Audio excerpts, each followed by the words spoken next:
Bienvenidas y bienvenidos al canal de televisión de Programmatic Spain. Os habla Salvatore y aquí hoy tendremos una persona invitada muy especial para este programa. Se llama Pepe Cerezo. Hablaremos de su última publicación, El negocio de los medios en este año de incertidumbres. Pero antes, música de entrada. ¡Vamos!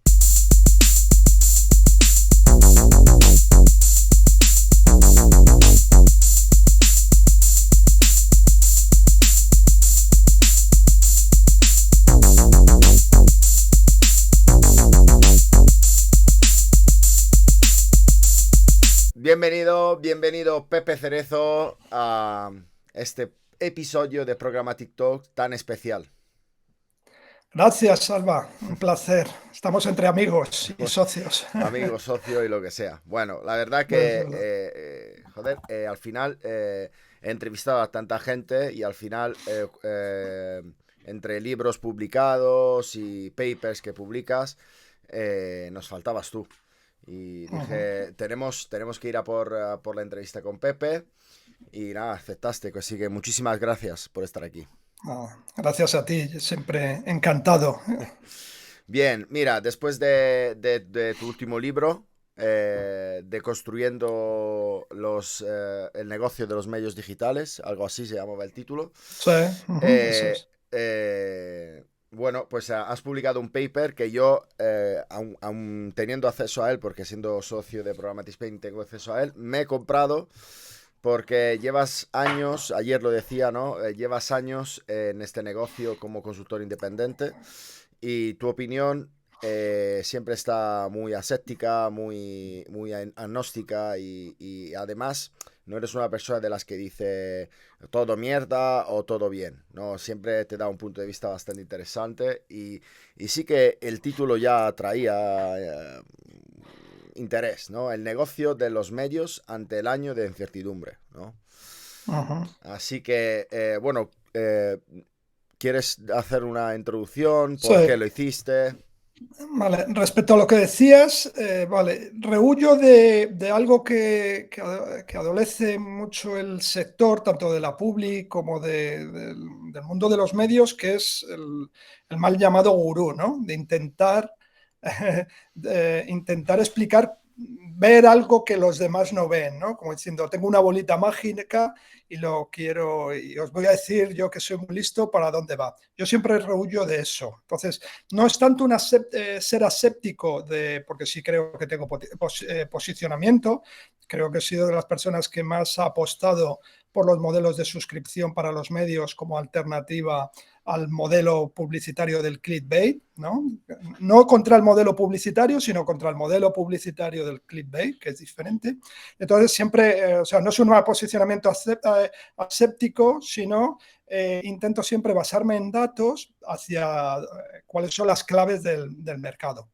Entonces, eso he hecho en los 3 libros que tengo publicados, para intentar explicar también a la gente que se aproxima al sector o incluso a la gente que vive dentro del sector las claves de lo que está pasando, ¿no? Porque es que hay poco, el mercado anglosajón tiene muchísima bibliografía y en español hay muchísimo menos, ¿no? Entonces, intentar adaptar todo ese conocimiento al mercado español, pues es uno de los objetivos. Y eso es lo que hago con los papers, ¿no? Los papers además a mí me valen para anticipar los libros. Son un ejercicio personal que me ayudan a ir clarificando las tendencias que están ocurriendo, mis pensamientos, y luego si van creciendo, pues los convierto en libros y creo que tiene interés. Y este era precisamente, yo hacía hace años un tema que eran las tendencias, que era una infografía de esos 10 puntos que creía que podían, de los temas que se iban a hablar, ¿no? Durante el año,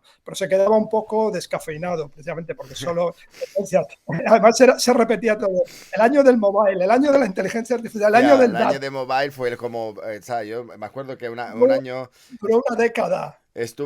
me llamaron a una conferencia, estaba en Avas, y me llamaron a una conferencia para hablar del mobile. Y dije, joder, el año del el mobile es como Benzema. Siempre ese es el año de Benzema en el Eso, Madrid. Joder, pero el año del Benzema sí que ha llegado, ¿eh? Claro, o sea, ese sí. Bueno, y el del mobile también, el del mobile también. Sí, Pero era como muy repetitivo y además va a evolucionar, igual que el data, ¿no? Yo diciendo que buah, era el año del data y ya nos ha superado. Y ahora lo mismo, ahora todo el mundo ha descubierto la inteligencia artificial buah. y está lleno de expertos de inteligencia artificial. Entonces, intentar huir de los hypes, de esa parte súper que nos pasa a todos, ¿eh? No, esto no es una crítica de listos y tontos, nos pasa entonces intentar salir de esa dinámica. Y lo que sí intento, como has dicho bien, es ser independiente. ¿Vale? Trabajo con muchísimos medios en España y en Latinoamérica Ya, ya. e intento ser independiente para la industria. O sea, creo, y de verdad lo digo aunque parezca arrogante, quiero que mis papers y libros sean buenos para la industria. O sea, para la Sí, sí, sí. industria, No, en no, no soy términos arrogante. que generen cierto tipo de conocimiento que les pueda servir a todos. No van contra nadie. Pues muy bien. Oye, dos cosas. La primera, ya que has hablado de la inteligencia artificial, todo lo que hay alrededor de chat GPT, que siempre me confundo a decirlo. Yo, o sea, he estado tentado varias veces de publicar un post en LinkedIn diciendo, si ChatGPT pudiera deciros las preguntas que le habéis preguntado las últimas 48 horas, igual nos sorprendería y quién sería el sujeto inteligente en esa frase. O sea, es que yo he visto unas preguntas y dice, mira, mira, me has contestado a esto. Digo, vale, pues es que lo ha buscado en Google. O sea, no sé.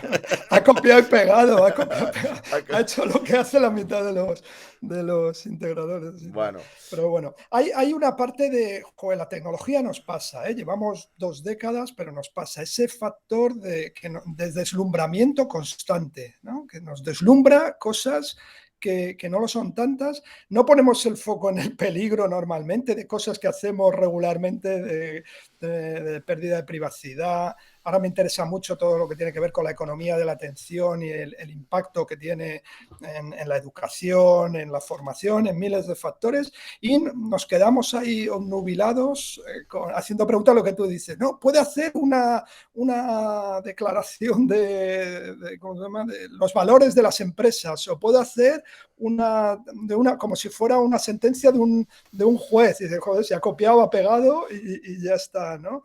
Entonces hay nos obnubila muchas veces cosas y no nos permite ver lo que realmente está no, pasando. yo creo que ahí Y está un eso poco... no quiere decir que la inteligencia artificial no sea No, importante, ¿eh? no, no, Pero importantísima, pero o sea, lleva... importantísima y que va a cambiar el mercado. O sea, Seguro, estamos en seguro. una tendencia, Pero seguro. hay cosas que ya se habían visto, ¿no? Que la gente que luego se deslumbra hoy en el 2023. No, yo lo que en ese sentido, lo que creo también es que falta un poco de base, bueno, la sociedad, cómo va avanzando, cómo se crean las empresas. Al final, cuando creas unas empresas, lo primero que te dicen siempre es si va a tener tecnología, porque con tecnología tiene un múltiplo de venta más alto, y entonces esto te incita a, pues, a crear empresas que estén buscando siempre la vuelta de tuerca a la última tecnología. La realidad es que llevamos los últimos 10 años avanzando muchísimo en tecnología, pero como tú bien dices, de privacy, en términos de privacy, llevamos poco y hay mucho que hacer en plan educación, ¿no? No sabemos muy bien si a nivel de educación tenemos integrado bien la tecnología, si tenemos que dejar los móviles a los niños, ¿no? Porque realmente hoy, no, no, yo los dejo sin móvil. Y luego van al primero de cole y le dan una tablet. Y no saben usar la tablet porque tú le has dejado sin móvil. Allí le enseñan o dan por supuesto que ya le tienes que haber enseñado tú en casa. Y luego hay otra cosa, ¿cómo se apalancan ellos sobre la inteligencia artificial? Pues nosotros hemos vivido el impasse de que yo me acuerdo cuando hay que hacer una investigación y una relación sobre X. Pues yo ya tenía acceso a enciclopedias digitales, lo buscaba en 2 segundos, lo hacía en 2 segundos y hacía encima un trabajo de la hostia. Mi profesora no tenía ni idea. Mira qué trabajo has hecho y tal. O sea, esto yo lo he vivido. Entonces, para los niños de hoy, Uh-huh. digamos que he visto que en la educación hay una cierta tendencia a limitar el apoyo de inteligencia artificial. Y ahí yo no tengo una posición clara. No sé si es bueno o malo el limitar, ¿no? Ahí hay varios estudios, ¿eh? Hay algo significativo. Te decía que estaba leyendo mucho sobre la economía de la atención, que curiosamente los magnates de las Big Tech, ¿no? Dejan que sus hijos accedan a la tecnología hasta cierta edad, ¿no? Ya casi Ya, entrada a la adolescencia, Bill Gates, etcétera. Entonces ya es significativo, ¿no? Los que viven de estos y han creado el mundo en que vivimos son reacios a que sus hijos se involucren muy rápidamente. Aquí hubo una discusión en los primeros, hace 10 años, así, si te acordarás, que era nativos versus inmigrantes digitales, ¿no? ya. Y todo el mundo que tenía un niño y tenía y había vídeos y pues, circulaban por YouTube, la gente obnubilada nuevamente porque un niño de 2 años sabía encontrar el programa de dibujos animados en su tablet, ¿no? Ya decíamos, joder, los nativos digitales son la bomba, pero no les hemos formado, no que tengan acceso solo a y que encuentren rápidamente, es muy intuitivo, una cosa que han hecho bien las tech es que la user experience es para que sea muy intuitiva, ¿no? Y tocamos y rápidamente encuentran. Y creíamos que eso era una ventaja para los nativos digitales, ¿no? Los nacidos millennials Ya. y postmillennials. No iba añadido, no iba en paralelo a una formación real de qué implicaciones tiene para nuestros hijos dar la información, que suban fotos de sus relaciones personales, entre otras cosas porque los profesores y los padres que teníamos que haberlo enseñado tampoco tenían esa información. Y no te digo ya el legislador, ¿no?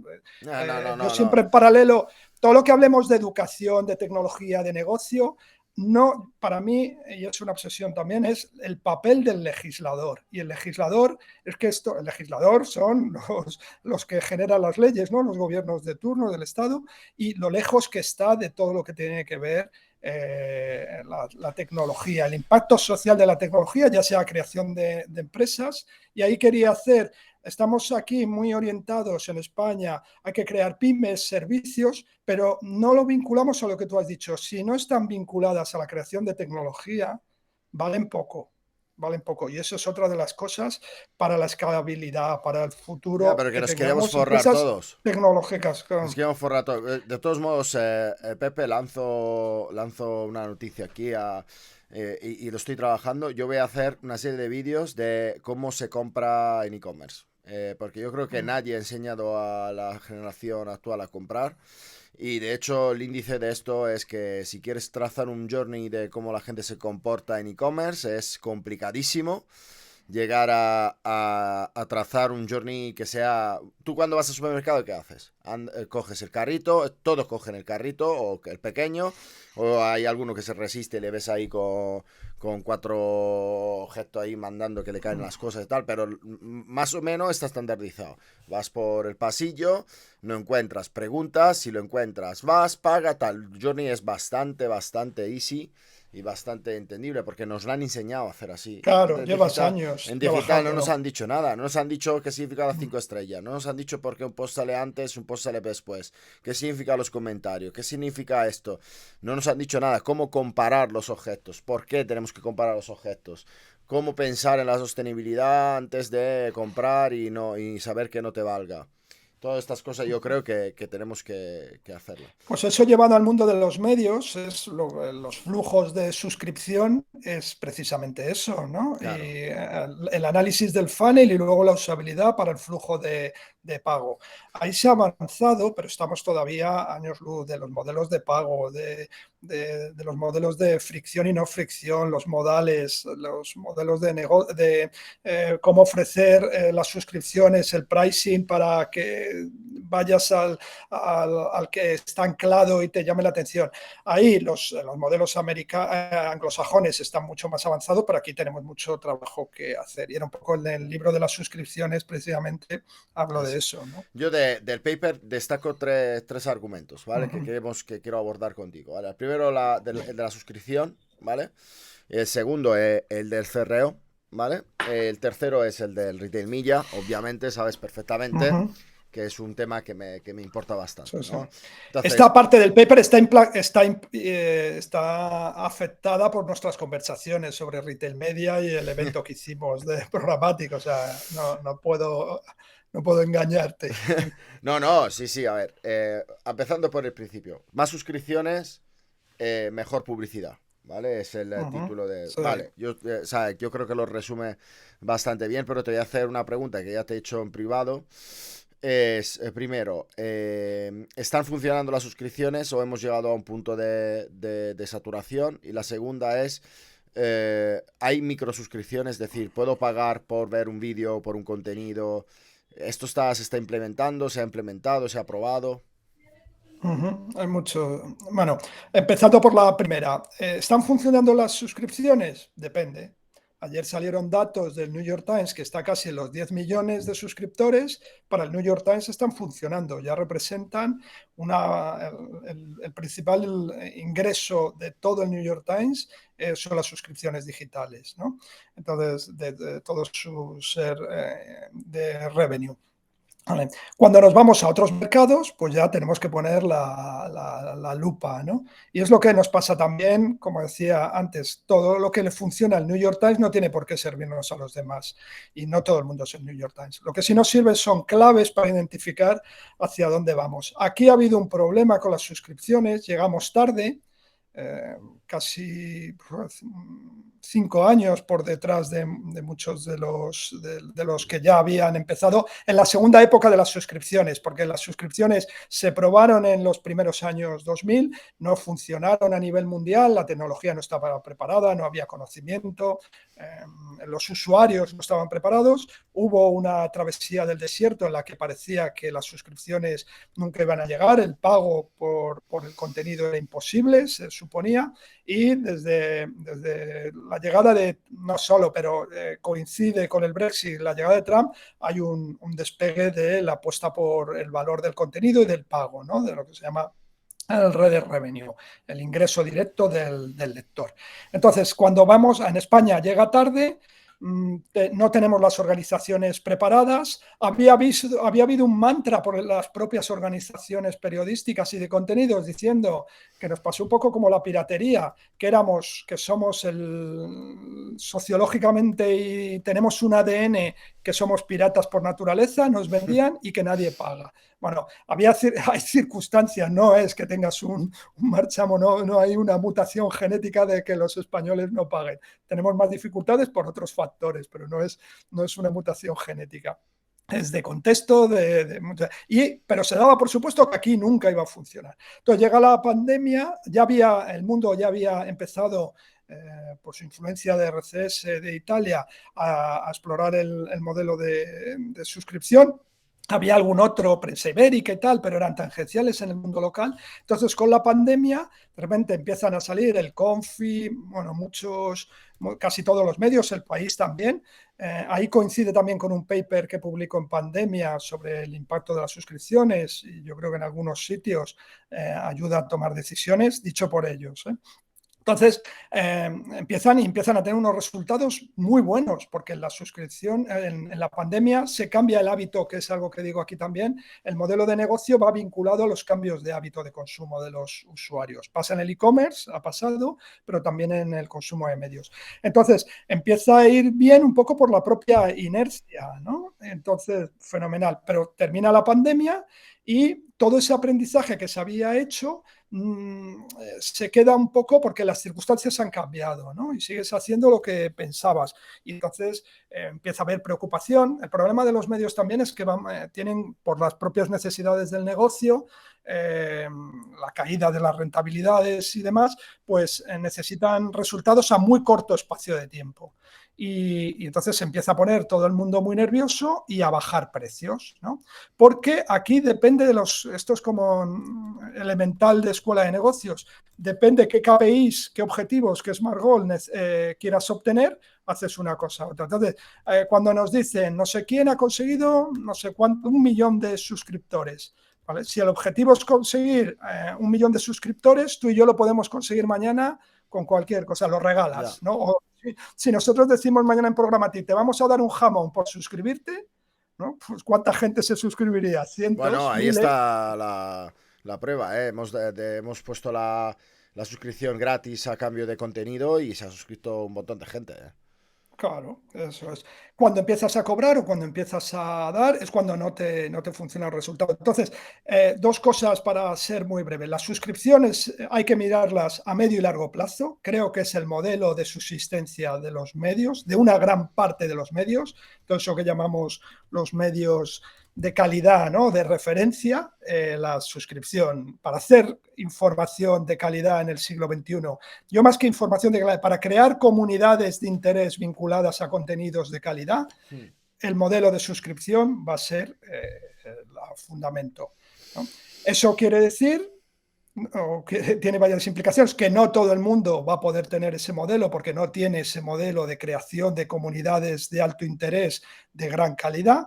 Entonces puede ser que no funcione para muchos. Entonces hay que verlo como una construcción a medio y largo plazo y hay que ver, y como hay que verlo a largo o medio plazo, el KPI de número de suscriptores es como el de usuarios únicos. Pues depende. Si los usuarios únicos los has conseguido, que es un problema del medidor y de lo que nos ha pasado en la última década, como usuarios que entran y se van y haces clic, y ese usuario vale lo mismo que un usuario que me tiene en favoritos, que entra todos los días, que me lee 10 noticias, etcétera. Si ese usuario vale lo mismo, ¿no? En términos, cuando nosotros hacemos las métricas, somos el número uno en usuarios únicos y la pelea que hay constante para ver quién es el primero, pues nos llevará a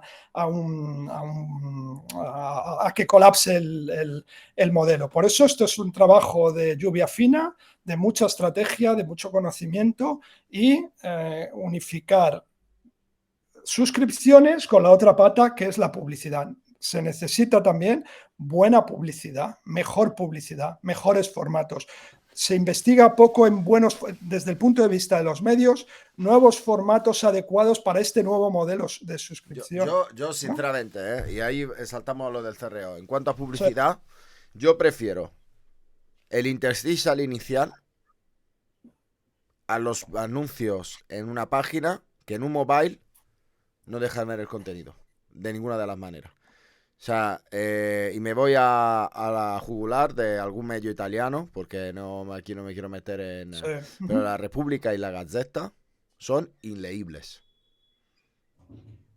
Entre el banner Sí. que te sale eso abajo y el banner que te sale arriba y la tal, y luego que cualquier noticia está a suscripción, yo ya no os lo leo.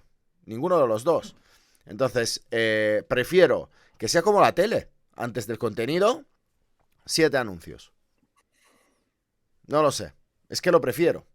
Para mí, por ejemplo, un avance del CRO que ha llegado al mundo editorial y que es una cosa que está aprovechando lo que el digital es bueno, es el scroll infinito. Para mí eso ha sido la hostia. O sea, una de las cosas que a mí me han gustado como usuario. ¿A ti no? Depende, depende. Y eso hay pruebas. Es que luego el uso que hacemos cada uno es variado. Por eso la personalización es importante. Depende. Eso, por ejemplo, cuando hemos hecho alguna prueba en diseño, depende del usuario, en el mundo informativo, generas cierta angustia porque te da la sensación de que no eres capaz de abarcar todo lo que hay, ¿no? Y te genera Hostia. rechazo informativo, porque hay tanto que no sabes en qué quedarte. Eso ha hecho, por ejemplo, que haya muchísimo consumo de la home y un consumo muy superficial porque no pinchas en la noticia para profundizar en ella. No quiere decir que sea bueno o malo, digo que depende de los hábitos. Si ves grandes medios como el New York Times, aquí El País, se intentó acortar un poco la home, ¿vale? Que no fuera infinito para no tener esa sensación de que es algo que pasa también con la economía de la atención, que te pierdes cosas, ¿no? Como eso FOMO. No, Y no, pero yo entonces no lo me que haces refiero a es... eso. No me refiero a eso, Pepe. Yo me refiero a que pinchas en una noticia y cuando acabas de leer una noticia, te vuelve a sale... salir otra relacionada con lo que te puede gustar. Eso sí me mm, mola. La home infinito vale. no. No, No, no. no, Entonces depende de hábitos. Por eso a contraprestación de eso, por eso el auge también de los newsletters, que te acotan ese tipo de información. Oye, esto es tú que no puedes estar todo el día. Claro, nosotros somos consumidores de información atípicos, ¿no? El consumidor, hay otro consumidor habitual que va en el metro, va en el autobús y no tiene una hora para leer toda la información. Nosotros estamos todo el día consumiendo información. Entonces, los newsletters son buenos por eso, porque te acotan. Hay alguien, puede ser inteligencia artificial o puede ser normalmente un editor que te dice, mira, esto es lo que, si tú quieres saber de esto, esto es importante. Y además te lo contextualiza. Otra de las cosas fundamentales que en gran medida parte del periodismo había perdido, que es la contextualización de las cosas, ¿no? ya. Contextualizar, o sea, la información por sí sola, si no te la contextualizan y tú no conoces el tema, pues pierdes muchos ángulos, ¿no? Mira, Entonces, bueno, como una ahora mismo con combinación. la noticia del solo sí es sí, es muy complicado encontrar una noticia que te contextualice qué cojones está pasando. Pues Claro. realmente, bueno, pues sí, al final te acabas enterando, ¿eh? Pero preguntando. Bueno, te acabas Y enterando tú si lees, ¿eh? Y si claro, lo contextualizas, porque es lo que nos está pasando con otros, que dices contextualiza, no, lees lo que quieres y no se contextualiza y te da, mira por aquí, y qué tal, y te da relación. Uno de los problemas que no hemos hablado de la inteligencia artificial es cómo discernir qué es fake news y qué es real. Eso es uno de los grandes problemas. Venía ayer un artículo interesante que tú puedes hacer un periódico ahora mismo con inteligencia, entre comillas, artificial, que sea todo falso, ¿no? Y que pueda parecer real. Entonces, ¿dónde está ahí ya. el discernir el contexto que hablábamos antes? Vale, Sí. Y que, y que además que prefiramos, prefiramos las noticias falsas, ¿no? Nos gustan más y de crear un periódico falso y decir, jo, esto qué bueno, ¿no? Periódico que siempre he deseado, ya. pues dice lo que yo quiero. Bueno, última parte del Sí, paper, retail media, ¿vale? Bueno, pues yo creo el gran que tema, al tema, pam, pam. el tema. Bueno, yo desde luego en ritmo es lo que estamos empujando y creemos mucho en la creación de un Player 2 que pueda ser local y que pueda tener escalabilidad para todos los retailers, porque el retail media nace para que Amazon lo construye para poder ofrecer precios más bajos y tener al fabricante más enganchado en la venta por volúmenes de cosas creadas. Entonces, si alguien se Claro. fija en esto y lo quiere hacer, o lo hace de forma escalable o nunca será. Entonces, nosotros pensamos esto, yo viendo reflejado un poco en tu paper, tú hablas de cuál es el rol de los medios. Pues es que hay algún medio que, bueno, pues está intentando meter la cabeza ahí y bueno, pues yo les veo perdidos. La verdad, sobre este tema les veo perdidos. Les veo concentrado en aumentar el CPM de sus formatos, con formatos muy intrusivos, en algún caso, pero les veo muy perdidos en ese ámbito. ¿Tú cómo los ves? Bueno, han llegado tarde nuevamente. Es que las preocupaciones del día a día, lo que hablábamos antes, las necesidades de resultados inmediatos, muchas veces no te deja ver las tendencias reales hacia dónde va el mercado.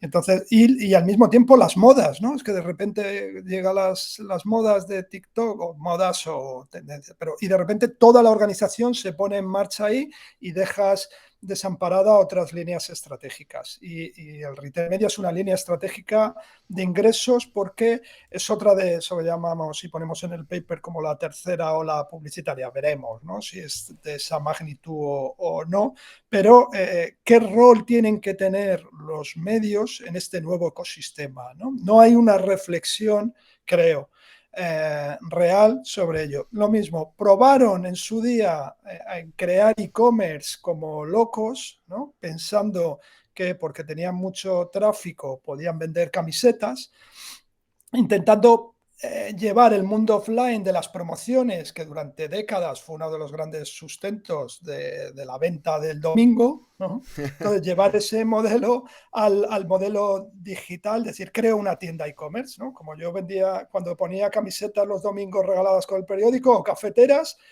puedo hacer e-commerce, y no sabían, y el e-commerce no funcionó. Entonces desatendieron durante más de una década. El e-commerce ha sido residual, entendiendo el e-commerce como todas las modalidades. Desde hace unos años el modelo de afiliación les da algo, porque lo veían en ese paquete de e-commerce sin saber muy bien lo que era, sin entender cuál era el papel de cómo, cómo los retailers y el e-commerce en general se pueden convertir también en un medio en sí, en un soporte, y en el que se puede tener en el journey, como hablamos antes, con el usuario, hay la contextualización también, porque la publicidad puede ser un factor de contextualización en la hora de la compra. Entonces, en todo ese recorrido no saben dónde posicionarse, ¿no? No saben si en la parte del data, en la parte del e-commerce ellos no están, en la creación del contenido. Les pasó un poco con los clasificados también, que en definitiva es otro tipo, o sea, tiene muchas connotaciones, que lo perdieron porque no sabían qué interpretación darle. Entonces creo que con el retail no encuentran su lugar porque no están pensando en ello. Bueno, muchísimas gracias, Pepe, por haber estado con nosotros. Como bien has dicho, el paper es la antesala de un libro, así que cuando publicas tu próximo libro, uno solo. Se me van las S siempre. De uno en uno, De uno en me uno. lleva mucho tiempo. De uno en uno. Bueno, pues te vemos bueno, por aquí. Oye, un abrazo fuerte, Salva, Pepe. muchas gracias. Un abrazo a todos. Chao.